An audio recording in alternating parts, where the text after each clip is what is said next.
अब परीक्षा भी सबकी नहीं ली जाती है, परीक्षा लेने योग्य हो उसकी परीक्षा ली जाती है। एक हम अपने विद्यार्थी जीवन की बात बताएं ठाकुर जी। वेदांताचार्य का अंतिम वर्ष था। श्री रामानुज वेदांत से हमने परीक्षा दी थी। हमारे रंग मंदिर के परम श्रद्धेय पूज्य गुरुदेव श्री स्वामी मधुसूदनाचार्य जी महाराज थे, बहुत अच्छे विद्वान और क्या कहना, वो भी एक अद्भुत महापुरुष थे, बड़े स्नेहपूर्वक पढ़ाते थे। तो हमको पता चला कि जो मौखिक परीक्षा होगी उसमें एक बनारस के विद्वान हैं, एक प्रयाग के विद्वान हैं और एक विद्वान जो हैं वो वृंदावन के हैं, पूज्य पंडित श्री वैद्यनाथ जी झा। तो हमको श्री वेदांती गुरु जी से पता चला कि वो भी 3 परीक्षा लेने वालों में एक हैं और वे विद्वान और आयु में वरिष्ठ होने से वे विशिष्ट हैं। तो मौखिक परीक्षा में पूछा जाएगा तो तीनों अलग अलग नंबर देंगे, बाद में फिर उसका एक अनुपात से नंबर दिया जाता है। तो हमको हुआ कि चलो झा जी गुरु जी तो परिचित हैं, महाराज जी के नाते से भी, गुरु जी के नाते से भी, तो चलें उनसे सिफारिश करवा के हमें कि थोड़ा परीक्षा में हमारा ध्यान रखना। बोलो वृंदावन बिहारी। तो हम सवेरे भोर में ही पहुंच गए। सवेरे 5 बजे वो संध्योपासन कर रहे थे निम्बार्क विद्यालय में।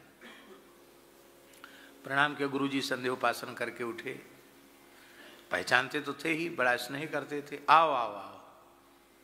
कैसे आए सवेरे सवेरे? महाराज जी ने भेजा है। उन्होंने कहा नहीं, महाराज जी ने तो नहीं भेजा, पर महाराज जी से आज्ञा लेके आए। क्या बात है? हमने कहा गुरु जी मौखिक परीक्षा में आप भी विराजमान रहेंगे तो हमारा थोड़ा ध्यान रखना। बोले ये आपने बहुत अच्छा किया जो आपने आकर कह दिया, अब हम बढ़िया से ध्यान रखेंगे आपका, और किसी से पूछे न पूछें, आपसे जरूर पूछेंगे।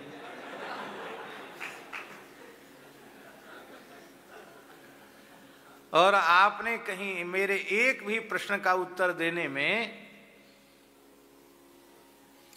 गड़बड़ किया ना तो हम तो आपको अनुत्तीर्ण ही करेंगे, हम आपको 1 नंबर भी नहीं देंगे। झा जी ने कहा।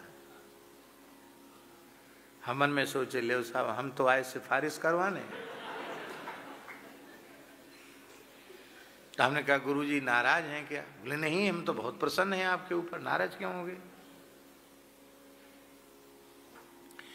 इस तरह की बात उसको कहनी चाहिए जो पढ़े नहीं। आप पढ़ते हैं अब फिर आप इतना भीतर से घबरा रहे हो, तो अच्छी बात नहीं। कितने लोग वहां आएंगे, उनसे पूछा जाएगा कि अद्वैत शब्द की व्युत्पत्ति बताओ, नहीं बता पाएंगे। फिर विशिष्ट शब्द के साथ अद्वैत शब्द का क्या समास हुआ, क्या अर्थ है विशिष्टाद्वैत का, ये भी नहीं बता पाएंगे।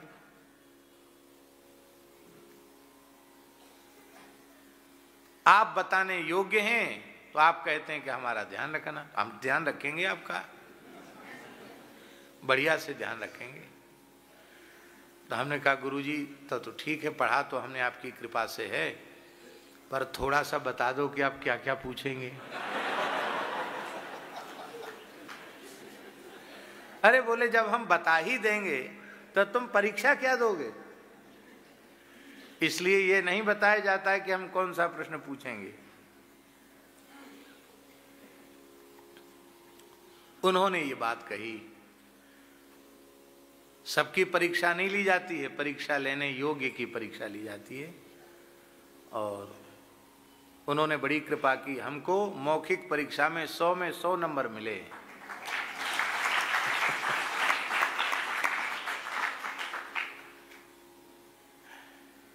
ये बात हम इसलिए निवेदन कर रहे हैं कि हरिश्चंद्र जी यदि परीक्षा के योग्य न होते तो विश्वामित्र जी उनकी परीक्षा क्यों लेते?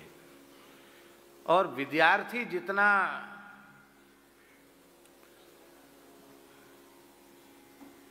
विशिष्ट होता है,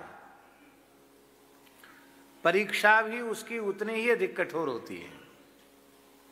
उसकी योग्यता के अनुसार प्रश्न पूछे जाएंगे ना। श्री सीताराम प्रतिदिन सत्संग एवं दर्शन के लिए श्री महाराज जी के ऑफिशियल चैनल को जरूर सब्सक्राइब करें।